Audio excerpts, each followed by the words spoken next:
Hey, I'm just doing a video on Chaka NG on for the Steam Deck.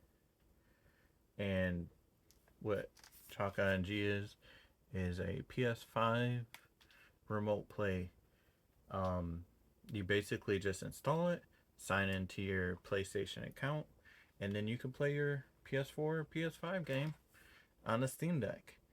Um, and it works great, especially locally, but um, remote it works too if you change some settings and adjust it to a little lower resolution, maybe slower FPS, which is fine for most PS4 PS5 games.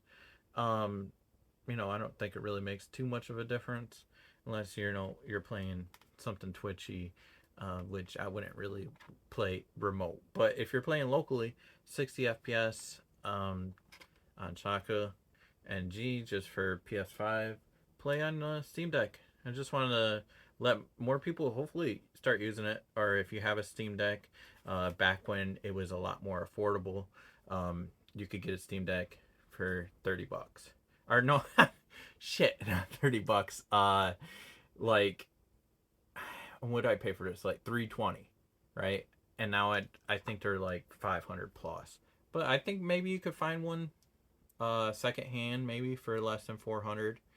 I If you could get a Steam Deck for anything less than 400, I think it's a decent deal. And I do use for my storage, I have a 512 gig micro SD card because this is a 64 gig version. So a 512 gig micro SD card, and then I also have uh, SD cards that I hot swap, and I don't know if you could pick that up too good, but another 512, and then two more 256. And then I have different types of games on one compared to the other. I put retro games on one 256, and then I have like more modern stuff on a 512, and then another 512 for the same thing, bigger games, really large games, and then another one just for miscellaneous stuff. Because it is a 64 gig version, and micro SD cards cost a shit ton of money now, but it is what it is. If you hope you could find some used, or if you had a bunch when you used to, even a year or two ago, and you could get like cards cheap. Anyways, I don't want to dwell on how much everything's so expensive now, but uh, this is just a cool, like, hey, if you got a PS5 and a PS4, it's an awesome way to play your games remote if you got a Steam Deck, or if you're thinking about getting one. Hopefully for the cheap price. Um, I'm hoping, but they're super expensive now. Anyways, yeah, I'm gonna show a little bit of the setup process, not too much, just because I've been had this all set up, but it's basically sign into a PlayStation PSN account, um, and link your PS5 with a code, and that's pretty much it. So yeah, I just wanted to talk about it a little bit and show you how awesome it is. And it's a good way to play a lot of your PS5 games, PS4 games, um, that weren't intended to play through like a handheld device, but you can play them. And I think this is way better than just PS Portal. This is shit on that. I mean, yeah, and then you got a full PC desktop mode. Everyone, I mean, you should know about Steam Deck if you don't know about it. But yeah. And if you want some more Steam Deck videos, just let me know. I could do some experiments, mess with around with different programs. I like messing with it, and tweaking things to make like games that shouldn't run, and stuff like that's always interesting. So, anyways, hope you enjoy.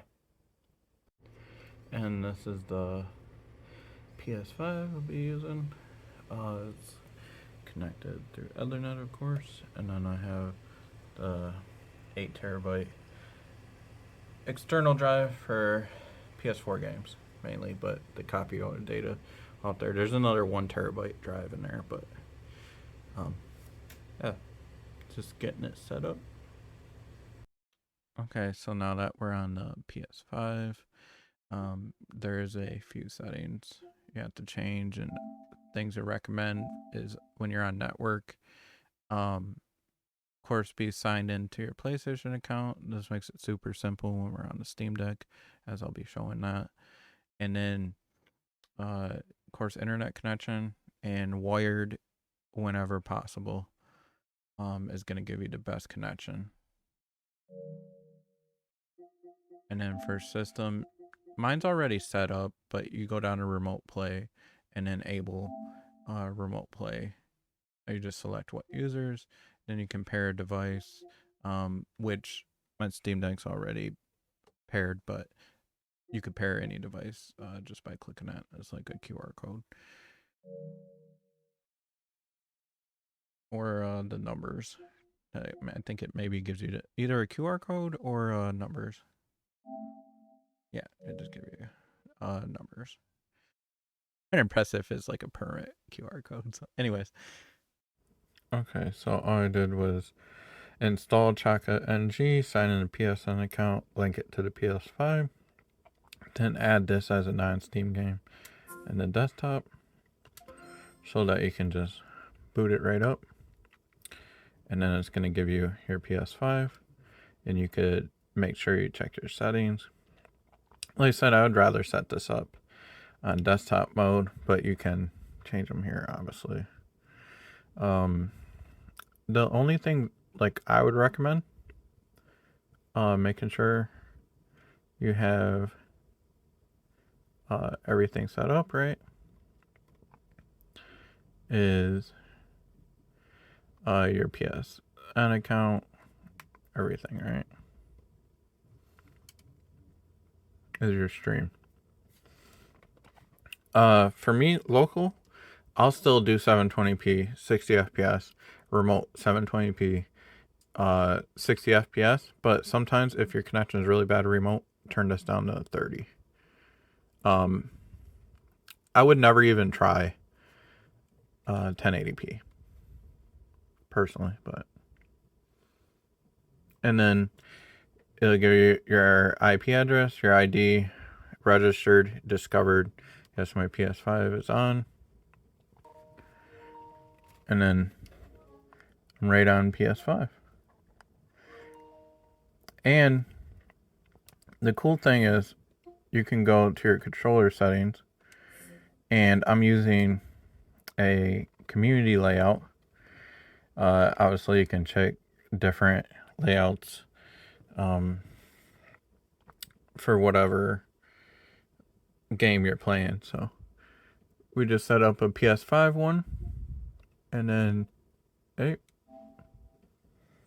I want to play my PS5 or PS4 games. This is a great way. I don't know.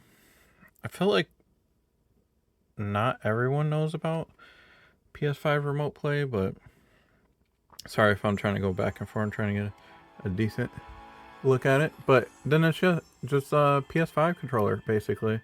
But you're on Steam Deck and you're remote playing. Anything you can play on your PlayStation 4 or 5. And then like especially when you're at home, there's like I don't think the lag's like anything at all. Honestly, a PS4 game take a little bit to load up, but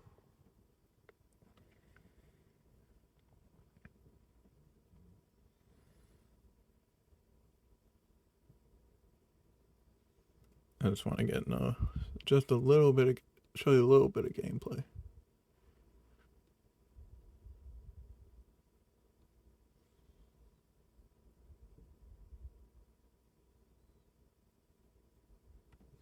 I mean, if that's FPS in the corner is solid, but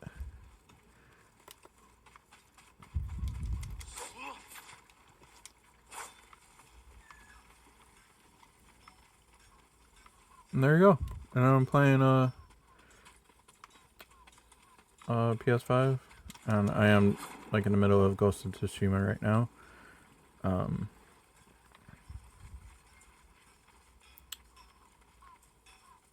Yeah.